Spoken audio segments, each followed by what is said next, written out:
Bonjour à tous et à toutes, et nous voici donc pour une nouvelle PHS, une PHS tout seul, mais quand même avec le même point de vue, parce que je trouve ça quand même un peu plus sympa d'être assis sur le canapé, voilà, on est en mode posé ensemble, je trouve ça plus cool, tout simplement. Et donc, dans cette PHS, de quoi allons-nous parler? Enfin, de toute manière, vous l'avez vu dans le titre de la vidéo, nous allons parler du don du sang, du don d'organes. Voilà. Et le titre est un peu évasif, de quoi on va parler un peu? On va parler globalement, en fait. Des refus, de ce que ça fait, etc. Voilà. Et pourquoi j'en parle? Parce que tout simplement, j'ai donné mon sang. Et oui, comme vous pouvez le voir, avec la magnifique cicatrice qui est ici. Non? Vas-y, fais la mise au point, connard. Voilà. J'ai donné mon sang, c'était hier, après-midi. Non, matin. Ouais, c'était le matin, il était 11h45. Du coup, le don d'organes est quand même une chose assez importante, le don d'organes, le don du sang. Hein, je parle en globalité. Hein, une chose assez importante qui peut sauver énormément de vies. Je crois pas vous l'apprendre quand même. Ils sont quand même en manque de sang. Surtout, le sang le plus recherché et que j'aimerais que tous ceux qui portent ce genre de sang aillent faire du don du sang, ce sont les zéros négatifs. Ou O négatif, même si c'est zéro négatif normalement. Voilà. Déjà c'est dit. Et aussi les zéros positifs. Pourquoi? Parce qu'en fait, le zéro et le chiffre, le positif ou le négatif qu'il y a, ça symbolise des anticorps, en fait. Le A, le B, ça veut dire qu'il y a des anticorps A et B. Donc il y en a qui ont des anticorps AB, donc AB, quelque chose, voilà. Et le 0 veut dire qu'il n'y a zéro anticorps de ce type, en fait. Et ensuite, il y a des anticorps, enfin, à peu près, je me souviens à peu près de mon cours de S, du coup, c'est approximatif, hein, c'est une explication, vous pouvez aller chercher très bien dans le groupe sanguin, sur Wikipédia par exemple, ou sur internet globalement, où vous trouverez des explications un peu plus détaillées si vous voulez en savoir plus. Mais le positif et le négatif veut dire aussi s'il y a des anticorps ou pas. Oui ou non, tout simplement. 0 ou 1, en binaire. Négatif veut dire qu'il n'y en a pas. Positif veut dire qu'il y en a. Et on ne peut pas donner du sang avec des anticorps à quelqu'un qui n'a pas de cet anticorps. Ce qui fait, enfin, par contre, on peut donner quelqu'un qui n'a pas d'anticorps du sang avec un certain, qui n'a pas de certain anticorps, quelqu'un qui a cet anticorps-ci. Ce qui fait que ceux qui ont du zéro négatif ne peuvent recevoir que du zéro négatif, puisqu'ils ont zéro anticorps, qu'ils ne peuvent donc recevoir aucun anticorps des autres, parce que leur système, leur organisme, va le rejeter, ne va pas pouvoir le supporter. Alors que les AB positifs vont pouvoir accepter absolument tout sang, puisqu'ils peuvent accepter des anticorps A, des anticorps B, des anticorps plus, des anticorps positifs. Ce qui fait qu'ils ne peuvent par contre donner qu'à des AB positifs. Puisque les A ou les B seuls, et positifs et négatifs, ne peuvent donc recevoir pas de AB. Voilà, ou même ceux qui sont négatifs ne peuvent pas recevoir du plus. Du coup, c'est un peu la merde. Et du coup, le zéro négatif est hyper intéressant au niveau du sang, du don du sang, parce qu'il permet... Imaginons il y en a un connu, on connaît pas vite son groupe sanguin comme ça, on a besoin de vite de sang, même si on peut faire des tests vite fait, hein, voilà. Mais paf, on met du zéro négatif, on s'en fout, on s'en branle, si on en a, on en met, voilà. On n'a pas besoin de faire du test et choisir un truc, choisir les poches, alors que si on a des positifs et qu'ils ont... Non, si c'est...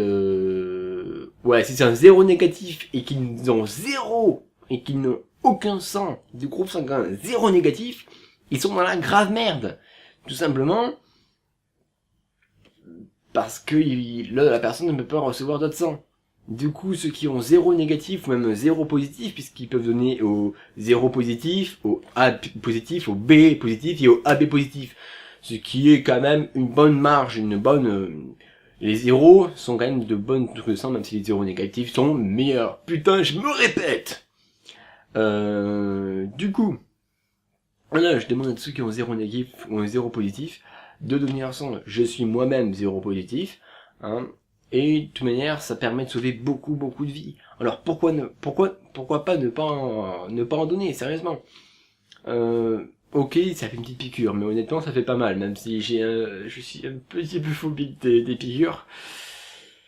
Phobique, j'ai un peu peur d'avoir mal, en fait, je suis en fait phobique de la douleur.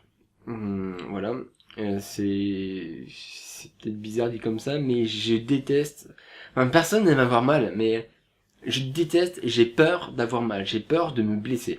Ouais, je sais pas si ça porte un nom, si ça porte un nom, peut-être qu'il y aura un nom là-dessus. Ouhou, putain, je suis fou aujourd'hui, ouais, parce que je tourne ces vidéos en même temps que les vidéos qui disent que je suis plus ponctuel, que je suis, qu'il y a des rendez-vous, etc. Voilà.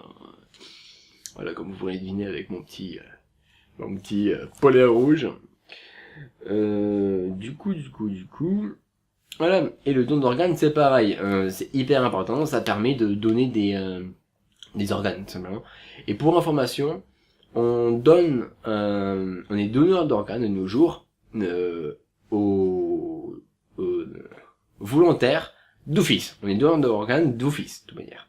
On ne peut pas ne pas donner ses organes, même si souvent les médecins demandent, par question un petit peu d'éthique, à la famille, parce que souvent quand on donne des organes, c'est quand quelqu'un est en mort cérébrale, et que de toute manière la personne n'a plus d'autre choix à vivre, et qu'on dit bon écoutez, votre fils, votre fille, votre père, votre mère, votre grand-mère, votre grand-père, enfin bref, quelqu'un de votre famille, j'oublie les frères d'ailleurs et les sœurs, bon bref, est un mort cérébral, il ne va plus vivre, il ne va plus être pareil, il va être en légumes, il est mort dans sa tête, on le maintient en vie, son cœur bat artificiellement.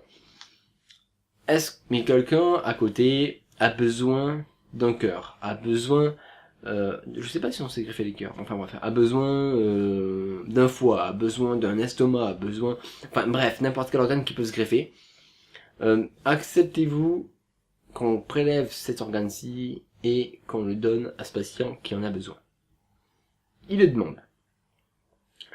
Mais avant, il fallait obligatoirement voir l'autorisation, etc. Bon bref. Mais il y a des personnes qui refusent par religion, je sais pas pourquoi, parce que peut-être qu'ils ont pas envie que leur personne meure alors qu'il est déjà mort ou autre. Honnêtement, moi ainsi que toute ma famille, je pense que nous serons tous d'accord pour dire que si on est quasiment mort, enfin en tout cas ceux dont j'ai eu la vie, si on est quasiment mort, pourquoi rester en vie quoi? Si on est en train de souffrir, si on n'est même plus réellement vivant, honnêtement moi j'aurais envie qu'on me tue quoi. Et si en plus de ça je peux être utile à quelqu'un d'autre, réellement utile, putain je reçois que des messages en ce moment, putain. Si je peux être utile à quelqu'un d'autre, ben pourquoi pas? Pourquoi ne pas l'être? Enfin, vraiment utile. Parce que, ok, on peut être utile d'une certaine manière dans la société, par exemple en étant éboueur, par exemple en étant pompier, flic, ou tout autre métier, parce que quasiment tous les métiers sont utiles pour faire tourner la société.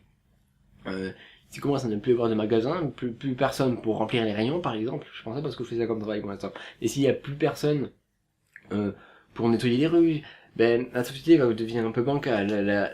On va vivre dans une hygiène de vie épouvantable. On va avoir beaucoup plus de difficultés à se nourrir, ce genre de choses. Donc à peu près tout le monde est utile, même ceux qui fabriquent des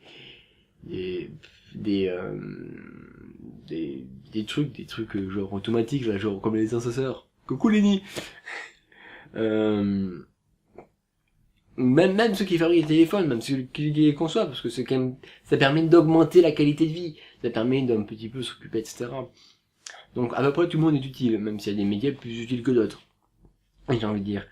Mais là c'est un cran supérieur, parce qu'on peut toujours être remplacé dans les travaux que l'on fait. Mais là, pas forcément. On peut être la seule personne adéquate pour ça, parce que il peut y avoir un certain groupe, parce que dans les greffes, il n'y a pas que les groupes sanguins qui est important, il y a la compatibilité entre chaque personne qui peut être vachement importante, et ça peut être, on peut être, la personne qui va te donner son organe peut être l'une des plus grandes chances à l'autre de survivre. Alors que la personne qui va donner son organe, on va dire le sujet A qui va bientôt crever, qui peut donner son organe, le sujet B qui peut recevoir un organe, le sujet A va être peut-être la meilleure possibilité pour le sujet B à survivre. Il va être extrêmement utile. Et dites-vous une chose, si vous avez peur de mourir, parce que pour moi la mort, ce n'est pas seulement vas-y, je meurs. C'est aussi, on est mort que quand personne ne se souvient de toi. Mais dites-vous une chose, si vous donnez votre organe à quelqu'un, souvent la personne peut avoir un nom, etc. s'il le demande. Et il peut se souvenir pour toujours de vous. Il peut le dire à votre famille, vous voyez. C'est grâce à cette personne que j'ai pu vivre. C'est grâce à cette personne que vous avez pu vivre. Parce que grâce à cette personne, j'ai pu vivre, et donc vous donnez la vie. C'est grâce à cette personne. Et là, ainsi de suite. Donc vous pouvez quasiment jamais mourir. En tout cas, vous pouvez ne pas mourir pendant 2 générations, à peu près minimum. Et quand même, l'immortalité, c'est quand même quelque chose que beaucoup de personnes rêvent. En tout cas, moi, si je veux d'une immortalité, ce n'est pas une immortalité physique. Ce serait plutôt une immortalité morale. Voilà, donc c'est tout pour cette PHS sur le don du sang et le don d'organes. Du coup, j'espère que vous l'avez apprécié et on se retrouve pour une prochaine fois. Donc la semaine prochaine, dimanche à midi, pour une nouvelle PHS. Allez, ciao!